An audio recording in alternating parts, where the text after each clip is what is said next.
I have never been any place else in my career where people have taken such ownership and such pride in their landscape as they do here in Lake County. My name's Ty Kovach. I'm the Executive Director for the Forest Preserve District, and I've been here for 4.5 years. But my role, it's enabling people to function at the top of their license and to empower them to do the best job that they can do. And we are authorized to purchase land for the purpose of restoring it as close as possible to its natural state, and then to provide access to the property for the purpose of passive recreation and education. So the governance system that we have in place is that we have an elected board of 21 members. They serve either a 2 or a 4-year term. It alternates. Just about the time that I came into the district, we were really sort of an inflection point in that we were managing roughly 30,000 acres for the residents of Lake County. We had a lot of the infrastructure in place. We had some questions about, how do we make sure that we can continue our standards on the long term. So it was really the time to do a strategic plan for really the next 50 years, and eventually thinking about really the next 100 years, to think about taking ownership of an urban landscape like we have here, and managing it in a way like you can see around me right now. I mean, that's the future. That's what we need to be doing. What I find really interesting is when you talk to our restoration ecologist, Ken Kleck was saying that how during his tenure here, he's observed how the landscape has changed. And that's one of our challenges when we look at restoration. And a lot of people have never seen what we're actually working toward.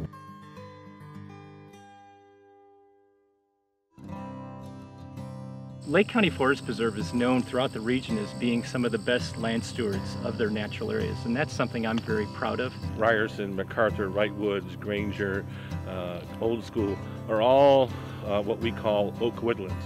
And so we've been spending a lot of time studying oak woodlands. We participated with Chicago Wilderness to do the oak ecosystem recovery plan. I have a really strong interest in implementing restoration in a way that you can learn from it. And that is science, right? So the Woodland Habitat Restoration Project, where we're going in and we're trying to better understand what light levels are necessary to allow for natural oak regeneration, which for us at this point in time in some of our higher quality forested areas entails taking trees out of the canopy. We have a burn management program that we implement, an invasive species management program, a endangered and threatened species program that we have, our wildlife monitoring and management and conservation program. Probably the highest profile conservation programs is our Blandings Turtle Recovery Program, which we officially launched in 2010, which involves a combination of head starting and predator control programs to increase recruitment of an endangered turtle population.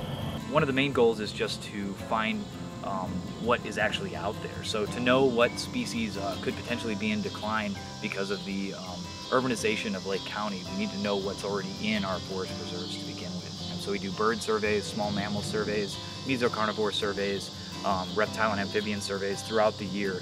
We're surrounded by plants and animals that are only here, that have been here for 9,000 years. Their habitat is extremely limited. They're essentially vestiges of our ice age that happened 9,000 years ago. This is all that we have.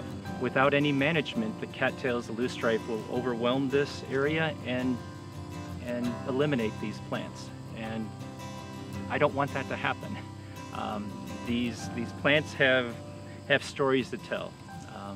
And through restoration, we might be able to expand this area and also create new places that have similar chemistry in their soils and things like that. So they have no voices, but they have a part in this world and in this landscape, and I feel it's important, with the knowledge that we bring to the forest preserves to protect those areas.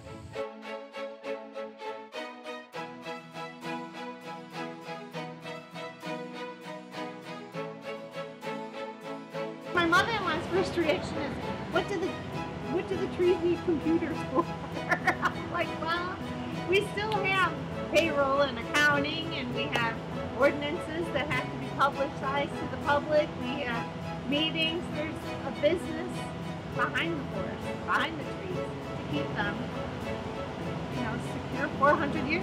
One of the things I love about the forest preserves is, 31,000 acres. How do you really get to explore support all of that, and work, and have a family, and have lives. So often we have bike clubs that we'll go bike riding on, or we'll have walks with the forest preserves that you actually get to experience. And when you go through those things, you think, wow, I'm a part of this.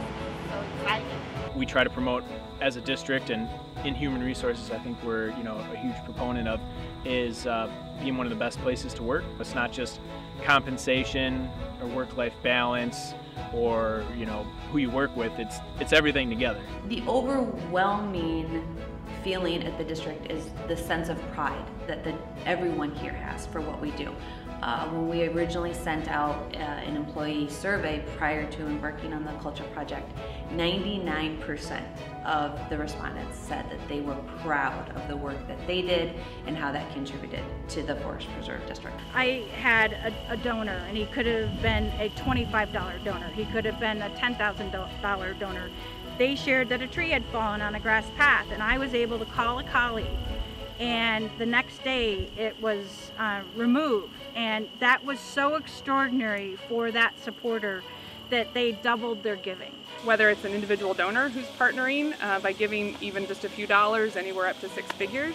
And I think that is a mark of excellence in our nature, that people are willing to invest in our agency despite the fact that we get their public tax dollars as well. There's a lot of strategy that goes into maximizing the huge investment that we have. One of my jobs is to not only keep track of all the different pieces, but to set up preventive maintenance schedules. As far as like what we have, to give you an idea of size, we have about 100 licensed rolling vehicles that go from cars and trucks to the Ranger fleet to the heavy equipment trucks, which are 6-wheelers, 40 or 50 different kinds of trailers, small and large.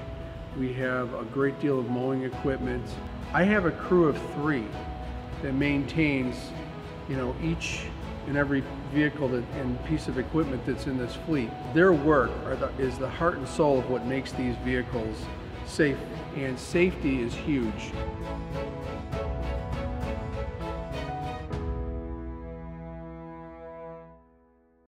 Most teenagers haven't been to an archive to see original documents. I mean, to have someone come in and see a letter from the 1860s that was written, it blows them away. They've never had that experience before.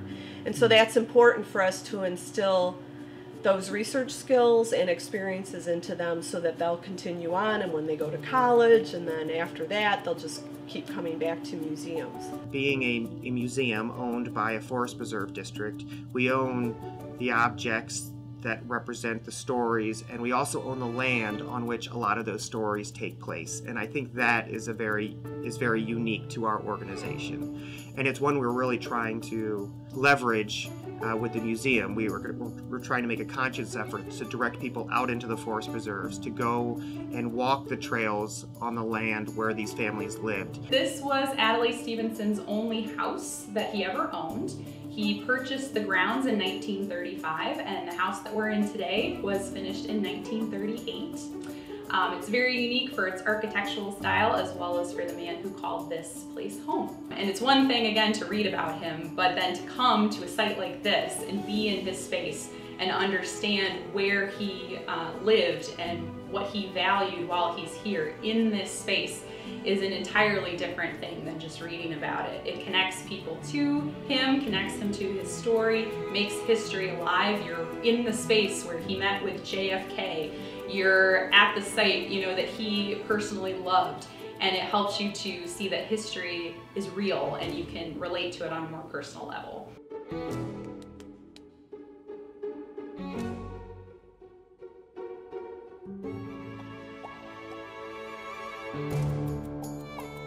You are very much interested in the way that a space feels, but also how it functions.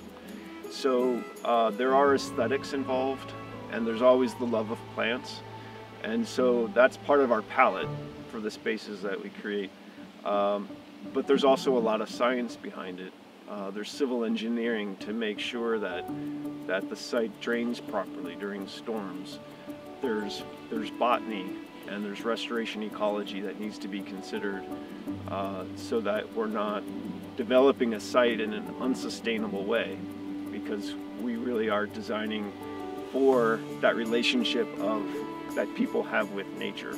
Research has shown that spending time outdoors in nature is really important for your health as a person. And especially because I work with children so much, it is of the utmost importance to engage with nature on a regular basis for child development. I'm gonna make sure that every kid who's dissecting an owl pellet in my group understands, what the implications of that are to the owl population, to our preserves in general, and just kind of strive for the best every time you are with a group teaching. I love what I do, and the longer I do it, the better it is. We do all of the construction survey, construction stakeout, and then also with land acquisition, property boundaries. I genuinely have two great bosses to work for. It makes it a pleasure when these people support you, so that when you go out and do what you do, it's like they look at you as you're the go-to guy. Who wouldn't want that? You're really out there, and you have to know your environment, you have to know your community, you have to know the people there so that you know how to police that area honestly and correctly. Most of our people that are here to be here with their family and enjoy the day, or enjoy the environment, or enjoy their walk, or enjoy whatever it is that they're doing. It's a good feeling to go home at night after talking to someone who has said, I just went to Independence Grove and had a great day. I just walked Grassy Lake and couldn't believe the views. That makes you feel good at the end of the day. Every piece of buckthorn that we take out, every invasive species that we try to eliminate, every native species that we try to encourage, every school child who learns just a little tiny something about what makes this place special, every senior who comes out and enjoys a day like this where the air is fresh and they just get out and they're able to see the wonder of the world. That's what it's all about. And if I can be part of that, I think my colleagues here at the Forest Preserve District would hold that in their hearts too. You don't come to work for the district unless you really have a passion for open space and conservation. In order for us to maintain this on the long term, we have to set a culture of fiscal responsibility. We have a AAA bond rating, and we take a very long-term look at our financials. Our capital improvement project list is a 10-year rolling project list. And so if we see something happening this year that might affect us 10 years out, we're making the adjustments right now. I think for all this to exist, somebody had this vision, and the vision was that she was out one day, she wanted to take her son to a forest preserve, and she was surprised to learn that there were no forest preserves in Lake County. And so in 1958, there was a referendum in Lake County, and the referendum passed, and the Lake County Forest Preserve District was able to start. Ethel is an example how anybody can lead from any place. She wasn't an elected official, she wasn't working for a conservation nonprofit. She was a homemaker that said, I'm going to make this happen. And she figured out the process, and here we are. And it's not just about the district. As the executive director, I'm looking at, again, going back to our vision, is that it's not about the property that the district owns, but it's about all of the county. We need to continue to educate and reach out so everybody understands there's not somebody else doing this, that everybody has to do it.